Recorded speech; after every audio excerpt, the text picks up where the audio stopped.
बाबूजी बोलते नहीं है, ना कुछ बोलते हैं ना सुनते हैं।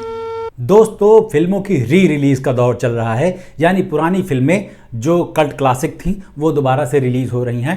और इस कड़ी में आने वाली 20 सितंबर को तुम बिन भी रिलीज हो रही है, जो 2001-2 में आई थी। अनुभव सिन्हा की फिल्म थी और इसके गाने सुपर डुपर हिट थे। और इसके बारे में अनुभव सिन्हा अक्सर अपने इंटरव्यूज़ में बताते हैं कि उनके पास टी सीरीज़ के भूषण कुमार आए और कहा कि हमको म्यूज़िकल एल्बम बनाना है, तो आप उसमें से अपनी स्टोरी डाल के बढ़िया से एक पिक्चर बना डालिए। तो वही बन के आई है तुम बिन, और अब ये री रिलीज़ होने जा रही है।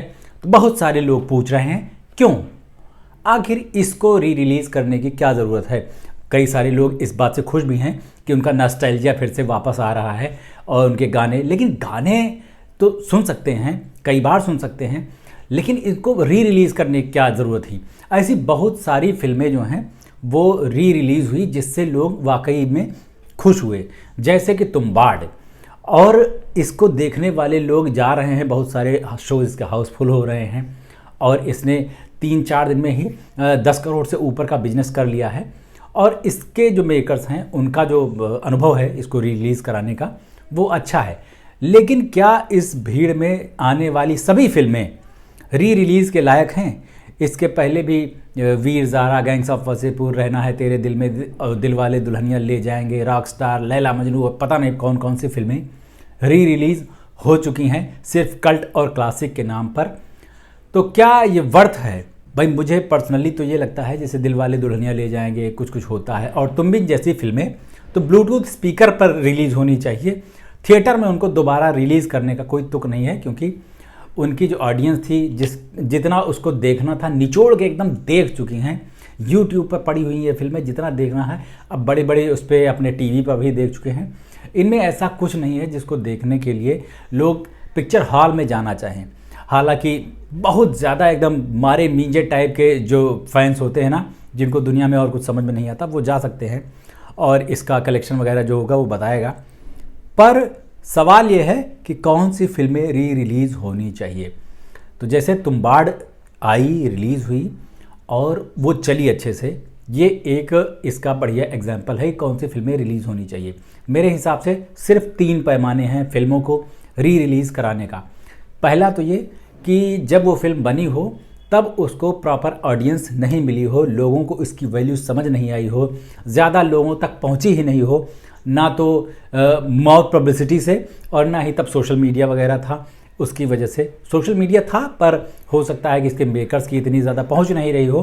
तो 2018 में आई तुम्बाड़, तब ज़्यादा लोगों ने नहीं देखी थी, लेकिन बाद में जो लोग देखते गए वो सब ये अफसोस करते गए कि यार इसको तो थिएटर में देखना चाहिए था।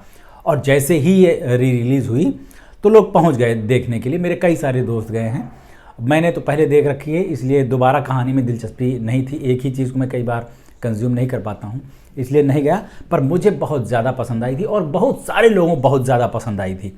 तो इसको री रिलीज़ करने का तो बनता है। दूसरी वजह ये हो सकती है फिल्म को री रिलीज़ करने की कि वो समय से आगे की रही हो फिल्म।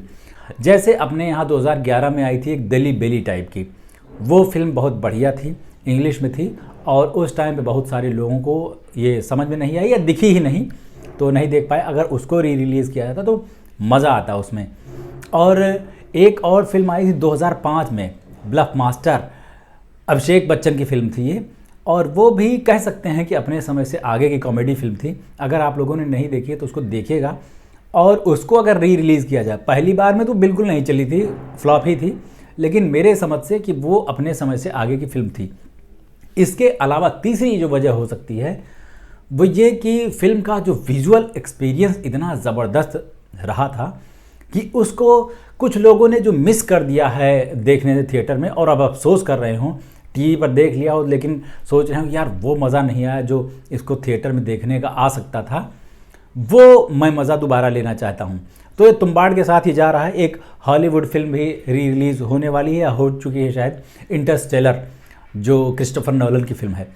तो ऐसी जो मेस्मराइजिंग फिल्में होती हैं जिनको बड़ी स्क्रीन पे देखने का, बढ़िया म्यूज़िक जो होता है उनका, उसको सुनने का जो आनंद होता है बड़ी स्क्रीन पे, वो घर में बैठे होम थिएटर में लगा के या टीवी में या मोबाइल या लैपटॉप में नहीं मिल सकता। तो उसके लिए पिक्चर हॉल जाना और उस फिल्म को री रिलीज़ करना एकदम जस्टिफाइड है। लेकिन जिन फिल्मों में ऐसा कुछ भी नहीं है वो फिल्में बहुत ज़्यादा सुपर डुपर हिट रही होंगी, करोड़ों कमाए होंगे अपने समय में, लोगों के ज़बान पर उसके संवाद रटे होंगे, बच्चा बच्चा उस फिल्म के बारे में जानता होगा, तो उस फिल्म को दोबारा रिलीज़ कराने का कोई तुक नहीं है। नॉस्टैल्जिया है, उसको बना रहने दो, उसका कचरा करने की क्या ज़रूरत है। उनके चक्कर में जो और फिल्में नई आने वाली हैं उनकी भी ऑडियंस बर्बाद कर रहे हैं लोग। तो अभी तो वैसे भी नई फिल्में बहुत ज़्यादा वर्क नहीं कर रही हैं, लेकिन री रिलीज के लिए जो मैंने 3 पैमाने बताए ना, एक तो या तो समय से आगे की फिल्म रही हो, दूसरी वो विजुअली इतनी ज़्यादा बेहतरीन हो कि उसको सिनेमा में ही देखना पसंद किया जाएगा, या फिर तीसरी जिसको अपने टाइम पर जब वो रिलीज़ हुई थी पहली बार तो उतनी ज़्यादा ऑडियंस नहीं मिली, उतनी ज़्यादा प्रेज़ नहीं मिली, उसके साथ न्याय नहीं हुआ, उसको रिलीज़ करने का तुक बनता है। बाकी जितना भी किया जा रहा ना सब कचरा है, सब फूका कारतूस है भाई साहब, सब बर्बादी किए जा रहे हैं लोग। आपका क्या कहना है मेरे इस कहने पर?